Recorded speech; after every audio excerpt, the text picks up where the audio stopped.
Assalamualaikum warahmatullahi wabarakatuh. Innal hamdalillah nahmaduhu wa nasta'inu wa nastaghfiruh wa na'udzu billahi min syururi anfusina wa min sayyiati a'malina.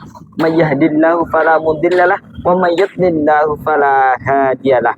Asyhadu an la ilaha illallah wa asyhadu anna Muhammadan abduhu wa rasuluh la nabiyya ba'da.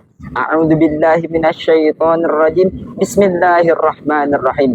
Innal musaddiqina wal musaddiqati wa aqradullaha qardan hasana yudha'afallahi ajran karima.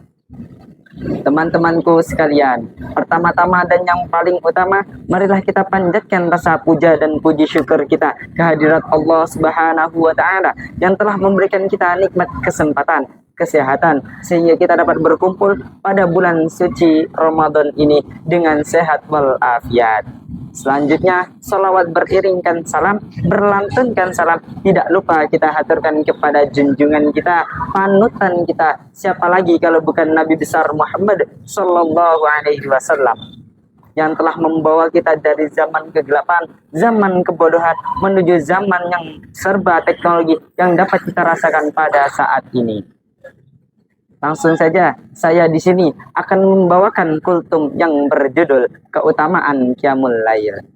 Dari Jabir radhiyallahu an berkata, aku mendengar Rasulullah Shallallahu Alaihi Wasallam bersabda, sesungguhnya pada malam hari itu benar-benar ada suatu saat ketika seorang muslim dapat menapatinya untuk memohon kepada Allah suatu kebaikan dunia dan akhirat, dan pasti Allah akan memberikannya, mengabulkannya, dan itu pada setiap malam. Hadis riwayat Imam Ahmad dan Muslim.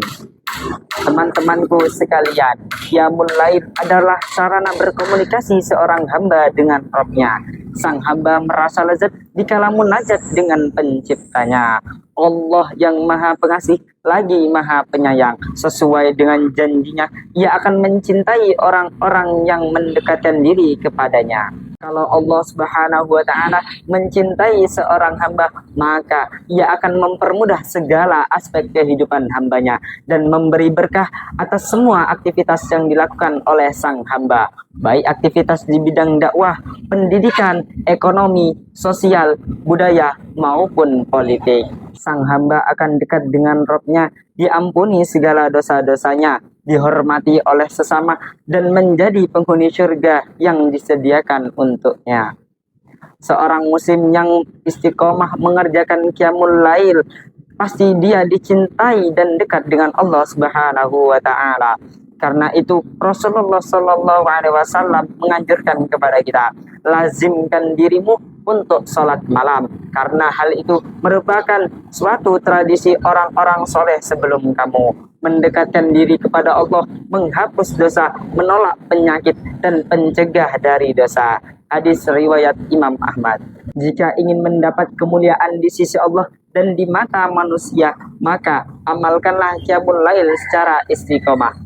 Dari Sahal bin Sa'ad radhiyallahu an berkata, malaikat Jibril alaihissalam datang menemui Nabi Shallallahu Alaihi Wasallam dan berkata, wahai Muhammad, hiduplah sebebas-bebasnya, pasti kamu akan mati. Berbuatlah semau, pasti kamu akan mendapat balasannya. Dan cintailah orang yang engkau mau, pasti kamu akan berpisah dengannya. Kemuliaan manusia dapat diraih dengan melakukan sholat malam, dan harga dirinya dapat ditemukan dengan tidak minta pertolongan dengan orang lain. Orang yang sholat dikala orang lain terlelap akan diganjar dengan ganjaran masuk surga. Kabar ini sampai kepada kita dari hadis yang diriwayatkan oleh Imam Tirmizi dari Abdullah bin Salam dari Nabi Shallallahu Alaihi Wasallam. Beliau bersabda, wahai manusia, sampaikanlah salam, berikanlah makanan, dan sholat malamlah ketika orang-orang tertidur. Maka kamu akan masuk surga dengan jalan yang selamat. Maka dari itu, marilah kita sama-sama melakukan Qiyamul Lail, karena banyak manfaat yang dapat kita ambil dari sholat malam itu, salah satunya dipermudah jalannya menuju syurga. Mungkin hanya ini yang dapat saya sampaikan. Lebih dan kurang saya mohon maaf. Kepada Allah saya mohon ampun. Saya akhiri, ungdur makilah wala tangdur mangkola. Saya tutup. Wassalamualaikum warahmatullahi wabarakatuh.